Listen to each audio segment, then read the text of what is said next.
কানাইঘাট উপজেলার নয়াবাজারস্থ এলাকায় লুবা নদীর তীরে আজও অক্ষত অবস্থায় দাঁড়িয়ে রয়েছে মুলাগুল হারিস চৌধুরী একাডেমি। প্রিয় দর্শক, আমার প্রিয় মানুষ হচ্ছেন হারিস চৌধুরী, যার স্থাপনার দিকে আজও তাকালে সেই প্রিয় মানুষের কথা মনে পড়ে এবং তার যে মুখ রয়েছে সেই মুখখানা পরিষ্কারভাবে আমার সামনে ভেসে ওঠে। অনেক দিন আগে গিয়েছিলাম এই প্রতিষ্ঠানে একবার, আজ আবারও আগ্রহ প্রকাশ করছি এই জায়গাটি দেখব এবং মুলাগুল হারিস চৌধুরী একাডেমির সামনে গিয়ে কিছুটা খণ্ডচিত্র আপনাদের সামনে তুলে ধরব।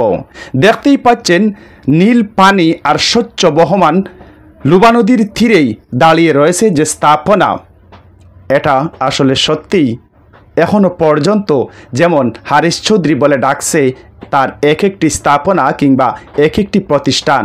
আমরা কানাইঘাট বাজার থেকে সেই নয়াবাজারের উদ্দেশ্যে নৌকা যুগে পাড়ি দিয়েছি এবং এখনই আমরা নয়াবাজারের একেবারেই কাছাকাছি চলে এসেছি। আর চারপাশে দেখতে পাচ্ছি স্বচ্ছ নীল পানি আর প্রাকৃতিক চারপাশের সৌন্দর্য। কথা বলতে বলতে আমরা নৌকা ত্যাগ করে তীরে এসে যখন পৌঁছালাম, চারপাশের সৌন্দর্য উপভোগ করতে করতে সামনের দিকে এগুচ্ছি। আর এই তো হারিস চৌধুরী একাডেমিতে প্রায় কাছাকাছি চলে এসেছি। আসতেই সামনেই ভেসে উঠল নতুন একটি ভবন। তবে এই ভবনটি হারিস চৌধুরীর আমলে নির্মিত নয়, এটা সদ্য। এই যে দেখতে পাচ্ছেন মুলাগুল হারিস চৌধুরী একাডেমি, কয়েক যুগ আগেই হারিস চৌধুরীর দ্বারা নির্মিত হয়েছিল এই প্রতিষ্ঠানটি, কিন্তু অযত্নে আর অবহেলায় আজ এভাবেই পড়ে রয়েছে। একসময় ওই এলাকার মধ্যে নামকরা একটি প্রতিষ্ঠান ছিল মুলাগুল হারিস চৌধুরী একাডেমি। তবে দুষ্কৃতিকারীরা ওই নামটি চেয়েছিল মুছে দিতে। বিগত 16 বছর এই নাম ছিল না। তবে বর্তমানে তাদের পতন হওয়ার পর আবারও তার পূর্বের নামে ফিরে এসেছে মুলাগুল হারিস চৌধুরী একাডেমি। আর সামনের দিকে অর্থাৎ পূর্ব পাশে আরেকটি ভবন, দৃষ্টিনন্দন ভবন নির্মিত হয়েছে। তবে যাই হোক, অবশেষে তার পূর্বের নামেই ফিরে এসেছে। প্রিয় মানুষের স্থাপনার পাশে গিয়ে দাঁড়ালে তার কথা বারবার মনে পড়ে। অনেকক্ষণ দেখলাম এবং কিছুটা ক্যামেরাবন্দি করলাম আপনাদের জন্য। যাই হোক, আমরা আবারও সেই ভবনটি বা তার স্থাপনাগুলো দেখে আবারও আমরা আমাদের গন্তব্যে ফিরে আসছি।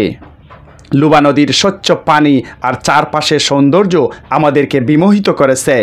আমরা আপন গতিতে সামনের দিকে এগুচ্ছি আর চারপাশের সৌন্দর্য, অপরূপ সৌন্দর্য আমরা দেখতে দেখতে পড়ন্ত বিকেলে যেন কোনভাবেই সামনের দিকে এগোতে আর মন চাচ্ছে না।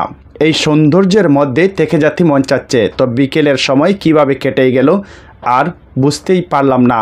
সন্ধ্যা ঘনিয়ে আসছে, সামনের দিকে এগুচ্ছি আর প্রাকৃতিক যে অপরূপ সৌন্দর্য রয়েছে এবং সেই সাথে লুবা নদীর স্বচ্ছ নীল পানি দেখতে দেখতে আমরা সামনে দিকে এগুচ্ছি।